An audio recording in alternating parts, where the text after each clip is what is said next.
ઉનામાં હોસ્પિટલનું બાંધકામ શરૂ કરવા રજૂઆત. ઉના તાલુકામાં મંજૂર થયેલ સબ ડિસ્ટ્રિક્ટ હોસ્પિટલના બિલ્ડિંગનું બાંધકામ શરૂ કરવા લેખિતમાં રજૂઆત કરાઈ છે.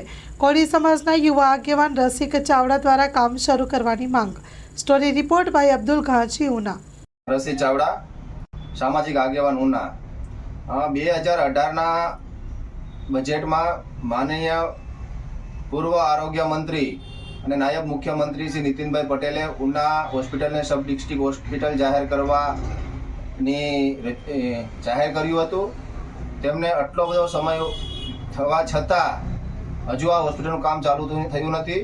થોડા સમય પહેલાં આ હોસ્પિટલ બાબતે માન્ય કલેક્ટરે જગ્યા પણ સંપાદન કરી દીધી છે, જગ્યા સાફ પણ કરી નાખવામાં આવી છે.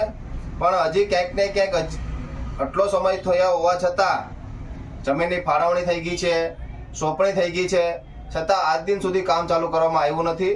ત્યારે આજે હું રાજ્યના મુખ્યમંત્રી શ્રી ભૂપેન્દ્રભાઈ પટેલ અને આરોગ્ય મંત્રી ઋષિકેશભાઈ પટેલને પુનઃ પત્ર વ્યવહાર કરી અને આ હોસ્પિટલનું કામ જલ્દી ચાલુ કરવામાં આવે.